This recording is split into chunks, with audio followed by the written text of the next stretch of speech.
Teman-teman harus hati-hati nih, sudah banyak korbannya. Nah, maksudnya bagaimana? Ya, kita akan bahas di video kali ini. Nah, berkaitan dengan masalah gagal bayar pinjol, tentu kita akan menghadapi beberapa resiko-resiko. Ya, resiko ini mulai dari hasutan, modus penipuan, terus kemudian penekanan, ancaman, dan lain sebagainya.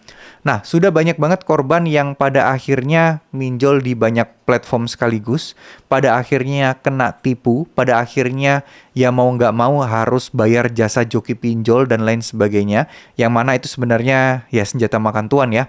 Nah, itu saya rasa teman-teman harus mulai sadar, mulai paham bahwa udah deh, masalah galbe pinjol, kalau kalian nggak sanggup bayar, udah nggak usah dibayar dulu. Ya, nggak usah kalian bayar dulu.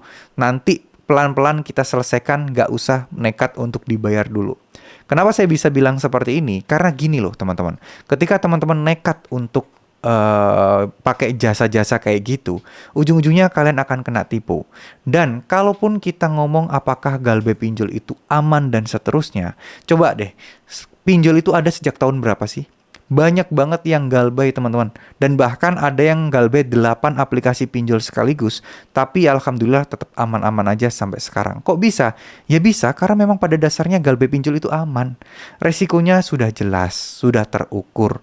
Mentok-mentok di mana? Udah jelas. Maksudnya terukur gimana? Ya coba deh, denda dan bunga. Ada nilai maksimalnya, ada nilai maksimumnya. Ya, itu poin pertama. Nah, terus kemudian selanjutnya teman-teman harus pahami juga masalah resiko terberat yaitu slik OJK. Nah, slik OJK ini apakah akan berdampak langsung buat kalian? Jawabannya enggak. Kalau teman-teman posisinya tidak lagi mau beli rumah, nyicil mobil dan lain sebagainya, slik OJK aman aja. Ya, asal kalian nggak mau pinjam-pinjam tempat lain lagi, aman aja. Nah, kalau kalian mau berencana beli rumah, nah memang akan jadi masalah. Tapi saya rasa kalau kalian bermasalah di pinjol, buru-buru ya mikirin beli rumah, ya mau nggak mau kita harus perbaiki finansial kita dulu, perbaiki keuangan kita dulu, baru kita bisa mikirin beli rumah. Karena percuma aja kalau kalian ada banyak tanggungan, mau beli rumah juga akan dipersulit kalau slik OJK-nya bermasalah. Nah, jadi kesimpulannya adalah nggak usah takut, jangan tertipu terhadap ancaman-ancaman baik dari ancaman, baik dari penawaran-penawaran yang nggak masuk akal, jangan sampai tertipu ya teman-teman. Karena gini, kita itu benar-benar harus fokus pada solusi, bukan pada masalah. Nah, masalahnya apa sih? Masalah galbe, resikonya ditagihin, diancam-ancam, ya banyak lah ya bikin hidup kita nggak tenang, tapi kita lupa solusinya. Solusinya apa? Ya memperbaiki finansial kita, memperbaiki pekerjaan kita, memperbaiki peluang-peluang karir kita. Itu kalian abaikan karena kalian terlalu gelisah dengan masalah galbe pinjol. Saya tahu ini bukan permasalahan yang mudah untuk dihadapi, pasti banyak prosesnya, banyak langkah-langkah yang harus teman-teman ambil gitu ya, harus teman-teman pelajari.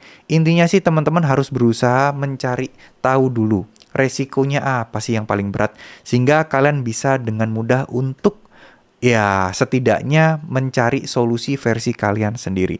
Karena tidak ada seorang pun yang bisa menolong kalian ketika gagal bayar pinjol selain diri kalian sendiri, kecuali ada orang lain yang mau bayarin utang kalian sampai lunas ya. Selebihnya tidak akan ada orang yang mau menolong kalian atau bisa menolong kalian meskipun kalian harus bayar ya, pakai jasa hapus data lah, apalah, joki pinjol lah, galbe pinjol ilegal buat bayar pinjol ilegal lah, itu semua akan jadi blunder pada waktunya nanti ya. Lebih baik kalau memang nggak ada uang, ya udah galbe aja dulu, stop bayar dulu, nggak usah terlalu dipusingin, daripada bayar tapi ujung-ujungnya minta sana sini, ngutang sana sini, akan bermasalah.